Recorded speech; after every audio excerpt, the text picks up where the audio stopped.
What's up, guys? This is Coach Grant with First Down Training, and today we're going to be breaking down how you can get a perfect throwing motion. We're going to be breaking down every single aspect of the quarterback throwing motion with the upper body mechanics, lower body mechanics, front side, release point, and how to throw on the run. So I hope this video helps you guys out. Hope it could teach you a few new things. But also, fellas, we are going to be coming out to 15 states across the U.S. for 2-day-long QB and wide receiver training camps this offseason. We're going to be coming out to San Francisco, Orlando, New Orleans, Charlotte, Dallas, the DMV, St. Louis, Honolulu, Boston, Cleveland, Austin, Seattle, Newark, Denver, and Los Angeles. So if you guys are local to one of those cities and would like to get some work in with us for 2 days, 8 hours of training, check out that very first link below. Let's get started. So now, first things first here on this clip here, we're looking at Tom Brady. I want to make this clear. Every single quarterback throws the ball differently. What we are trying to develop to get that perfect quote-unquote throwing motion is some of the key things that some of the best in the world all have in common. That's what you should be trying to apply to your game, and that's what we're going to be talking about. So we're going to start out with the upper body mechanics. So upper body mechanics, number one, let's start out with the ball carriage. So a lot of people ask us this question, like, how should a quarterback hold the football? Should they hold it here? Like, see how Brady has the nose tilted a little bit forward? Should you have the nose tilted back? Should you have it straight up and down? And honestly, what comes down to it is you want to be relaxed. The ball could be in the middle of your chest. The ball could be maybe a little bit higher, but you want to be in a position to where you can get this ball out from anywhere. That's number one. And you want to have a relaxed upper body. So when Brady's holding this ball, I call this prayer position or opposite equal. It looks like his hands are praying, right? But what his right side is doing is equal to his left side. He's very relaxed. So many quarterbacks, what they'll do is when they hitch up on a throw, they go to pass this ball wherever it is, going through progressions, they lift and raise the ball up to their ear. Now, when you lift the ball up like that, all that does is create tension with your shoulders, create tension with your traps, your elbows, and that limits range of motion. That's why quarterbacks are never pan out when they're super bulky. You know, you see those guys all the time. They look like they could throw the ball super hard, very inconsistent because they lack range of motion. When you tense up, you lack range of motion. So make sure we are just in a relaxed position, opposite equal. It could be high, it could be low. Just make sure we are relaxed. Now, when it comes down to your throwing motion, how do you take the football back? So you see when Brady goes back with this ball here, he gets to a position we call a backstroke. So this backstroke is one of those things where so many quarterback coaches try to have every single quarterback that they train throw the exact same. Everybody's different, like we said. So everybody throws the ball different. Everybody's got a different body type. So it's impossible to try to make every QB throw the same. And if you're trying to mimic somebody's motion, you're doing it wrong. You need to have your own motion, but you need to be able to have some kind of backstroke position before we get up to vertical 90. Right? Vertical 90 is this position that everybody should try to get to, but shouldn't get to right away. Let me explain. So when you go back with this ball, so many QB coaches, old school guys would teach that, oh, you want to lift directly to 90 degrees. You want to go right to 90. You want to spread your chest open opposite 90 and then throw. But the problem is that they're not really emphasizing the sequence of every single throw. So we're going to break down the lower body a little bit in this, and we'll obviously touch on the lower body in a second, some more. But when you guys throw and you go back with the ball, everybody obviously knows your legs and your hips play a huge part in the throw. That's where your velocity comes from. That's where the distance on the ball comes from. It comes from your legs and your hips. But it also comes down to your throwing sequence. So your throwing sequence is very similar to how you would hit a golf ball, how you would hit a baseball. When you go back with your shoulders, the hips rotating through bring the ball through. Similar to like if you were a baseball player and you were holding a bat right here, you would take a step with your front foot, the bat would be here, your shoulders would be closed, and the pivot of your back foot, that like squash of the bug, brings the bat through. That's essentially how you want to throw a football. So when you go back into your throwing sequence, when that front foot gets down, you want to be getting to a backstroke position and you want to have a slight close of your front shoulder. They call that hip and shoulder dissociation. So what that means is essentially your hips and your weight is transferring through while your shoulders are loaded back. That's how you create something we call torque. Now, the issue is here. When you guys throw, there is such an emphasis on your rotator cuff. So your rotator cuff always works in two parts. You're either going to go from backstroke to vertical L, or you're going to go from vertical L right away to ball dipping behind your head. So when quarterbacks go to that vertical L and spread open, when that front foot gets down, as their hips start to rotate through, that ball dips behind their head. And that puts a lot of pressure on the shoulder, the elbow. The shoulders come through early, and that is how a lot of arm injuries happen. So you being able to get to this backstroke position, and it does not have to be perfect for everybody. You see how Brady has the nose of the football tilted down a little bit. That's completely fine. Some guys will be in a more perfect L position. That's completely fine. As long as you're not dipping the ball down by like your knee, and as long as you're not lifting up to 90, you are going to be just fine. But we need to get to a backstroke position where the shoulder is closed, because that hip rotation coming through is what brings you up to 90. And that is how you guys can generate power on the ball. So now to sum up that, like we said, it's all about the throwing sequence. So when your front stride gets down, then the second thing that needs to happen in your throwing motion is the hips start to come through. Then your shoulders come through. Then the ball chases your hip. It trails behind everything. So when Brady goes to throw right here, you see front stride, but the only reason this sequence times up is because he has that close of his shoulder. A lot of guys will get to this backstroke position, but their front side comes open, same time their front stride steps down. So they spread open and they're leaning forward. They don't have their weight loaded on their backside to transfer it through. Now, the issue with that is your front stride's going to go, then your shoulders will go, leaving your hips behind. You want it to be front stride, then the hips go through, and the ball trails behind your back hip. You want to get to this like C right here, as you can see from Brady. That is the magic place that we want to get to. That is the place that every single quarterback should shoot for, is the correct timing of their sequence. So as that front stride gets down, we have a slight close of the shoulder, we're getting to some kind of backstroke, and the hip rotation from you transferring your weight is what brings the ball through. So now let's talk about the weight transfer. Let's talk about the lower half a little bit. So when you go to throw, every single quarterback should be in a position pre-throw I like to call keeping your weight back. Keep your back foot underneath your back shoulder. Because when you think about this, when you're going to throw, what was that we called it? It started with a T.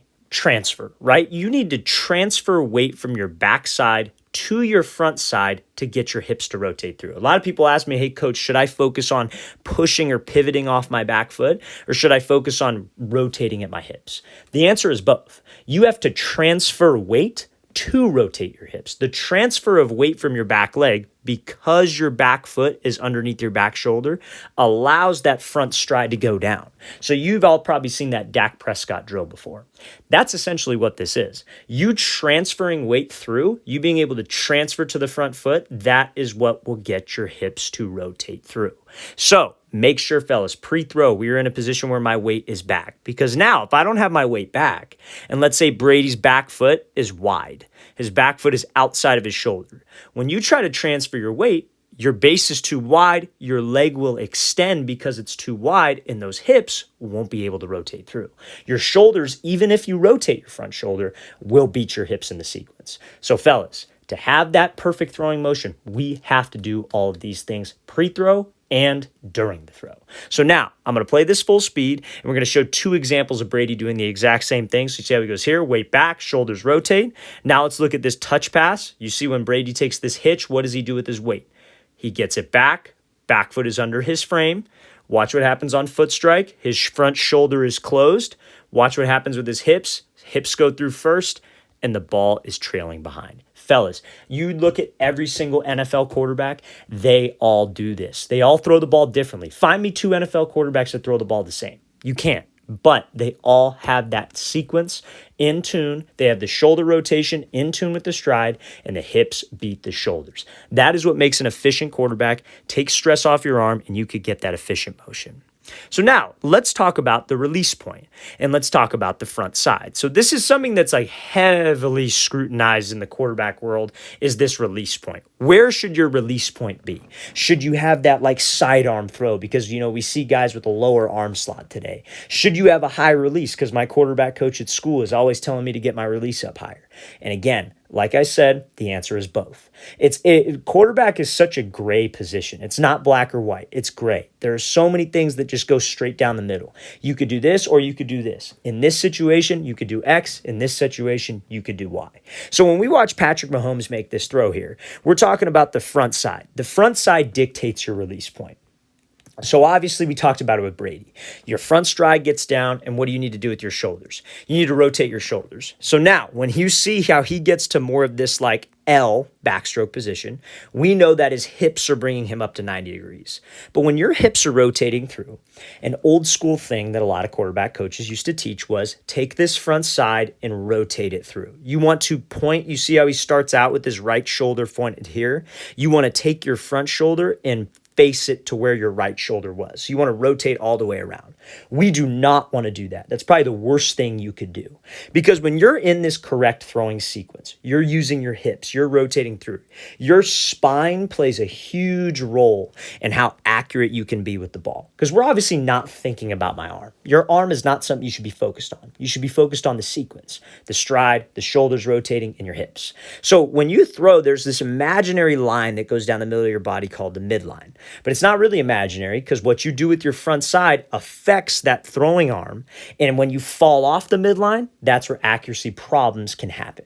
So you see when Mahomes goes to make this throw, he stays level with his shoulders and his hips. I call that staying square, because you can pretty much draw a square with his body. His shoulders are level and his hips are level. That is what you want to do at your release point. You do not want to let this front elbow swing down. So I hear it even today, and it pisses me off to no end. Quarterback coaches will say, hey, you got to take that front elbow and you got to swing this thing down as hard as you can to give you power. Or I'll hear people say, you got to take that front shoulder and you got to rotate all the way around. All that does is screw up your release point, fellas. Please do not bend into that bad habit. Because think about it. You see where Mahomes' release is right here. A little bit wider of an arm slot, but that's just his natural slot. He's over the top. His elbow's off his rib cage. His arm is not outside of his frame. But if you were to take that front elbow and pull down, your head would naturally start to go down as well. So guess what's going to happen? Your release is going to get pushed up high, and it's going to go outside your frame. I have no problem with a high release. I have no problem with a low release, as long as it's inside of your frame and you could get to something we call extension, which is that wrist flick that every quarterback coach loves to talk about. And it's more than just flicking your wrist, and we're going to talk about that in a second. But when you go here and that elbow were to swing down, that release gets pushed up high, and if you release it too early, that ball sails. You release it too late, you're coming across your frame almost down like a pitcher, because your body, your head, your elbow is falling off that midline. You need to understand how important it is to keep your shoulders and your hips level. Keep them parallel to the target so my release can just extend. I can just flick right at the target, and that's where my accuracy comes from. So now what would happen, do you think, if Mahomes was here and he took this shoulder and ripped it way open? What would his arm do? His arm would go wide. So when your arm goes wide outside your frame, that's that sidearm throw. But because every single quarterback coach in America loves to talk about the sidearm and how, oh, well, you see Patrick Mahomes doing it, you see Josh Allen doing it, quarterbacks get it wrong because they don't know how to explain it correctly, and they leave out a vital part of info with their front side, that this arm, when it goes outside your frame and you're trying to throw sidearm because you see Mahomes do it or a quarterback coach teach it, but you don't have a disciplined front side, it's going to be very bad for you, because your arm is not going to get to extension. Your arm's going to come across your body if you're not solid with the front side. If you want to change up the arm slot, by all means do it, but you got to keep a disciplined front side. We have to stay level so I can get to a point of extension. And that extension is that wrist flick. So how many times have you heard your quarterback coach, like let's say, for example, it's a deep ball. A deep ball is one that everybody loves to scrutinize. So a deep ball, we throw like a deep fade, right? I throw a deep fade ball, but the nose of the football doesn't turn over. The nose of the football just kind of stays like this, right? And it comes down. Might be a good ball, might not be though. And quarterback coaches will be like, hey, just flick your wrist a little bit more. That's the worst advice you could possibly get, because there's so much more to flicking your wrist. Because if your front elbow is ripping down and your release gets pushed high outside your frame, you physically can't get to extension. If your front shoulder is ripping open and your arm's coming across your body because it's outside of your frame, you cannot get to extension. So even if you did flick your wrist, it would not work. Where you need to correct is the front side. Don't let the elbow swing down. Let's keep the hips and shoulders square so you can actually flick your wrist. You can get to extension. How many of you have seen quarterbacks throw with a towel? They go through drills and they're flicking their wrist with the towel. A lot of times they don't even know what it's for. It's for extension. Because if you keep a disciplined front side and you are throwing with the towel, you can hear the whip. And that's what that is for. So fellas, release point, front side. It is all based on being disciplined. You got to make sure that your shoulder doesn't rip open, shoulders stay level, hips stay level, so we can get to extension. If you have a low arm slot, I don't care. High arm slot, I don't care. Let's just get to extension because my front side is disciplined. And that will allow you to change up arm slots because everybody sees all the sidearm throws. They're like, how do these guys do it? They all have disciplined front sides. Okay, so last but not least, we're going to be talking about throwing on the run. So if you want to throw on the run a little bit better, it comes down to the pretty much same thing as the first example, your throwing sequence. So let's look at Mahomes. He's rolling out to the right side. He does a great job with this throwing sequence and is able to get this ball way downfield to Tyreek Hill. So let's talk about it. So when he makes this throw, obviously, what was that called when you have your hips going through and your shoulders going back? That was called hip and shoulder dissociation, right? So if I have hip and shoulder dissociation, that allows me to get torque, and that allows me to have an efficient throwing sequence. So on the run, it's the exact same thing, except you are just stepping with your opposite foot. So rather than you're in the pocket, let's say you're a righty, you would step with your left foot. But on the run, you would just step with your right foot because on the run, you have to load your hips up to the target. So you see how Mahomes, when he goes to throw, he steps and he points his throwing side toe in the direction of the target. That is what gets his hips to the throw. And everybody, I hate when I say this and people will be like, oh, well, yeah, no, duh, you have to step with your throwing side foot to the target. But the problem is I've seen quarterbacks make the mistake over and over again. What seems like logic to a lot of people, they've never actually gone out and tried it before. So what quarterbacks will do is they'll go to step and make this throw, but their toe will be pointed towards the sideline. So guess what? Your hips are pointed towards the sideline and your arm, it ends up being an across your body throw. You step with your throwing side foot, point the toe where you want the ball to go because that gets your hips there. And when you are stepping, what do you think you want to do with your shoulders? You want to rotate your shoulders. You want to have that front side closed and get to that backstroke position. You see how he's at more of that L like we talked about in the very beginning of this. And then when you guys can rotate through with the non-throwing side foot, kicking through, staying square, that's how you can be accurate on the run.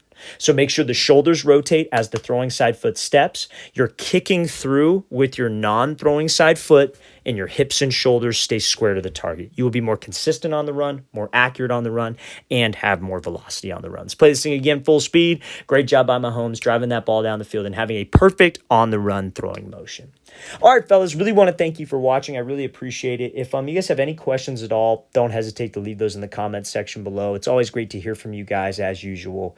And again, fellas, if you'd like to train with us in 15 states this offseason, we're going to be coming out to hopefully a city local to you. Check out that very first link below if you're interested in coming out and get some work with myself and my staff of coaches. I'll see you guys next time.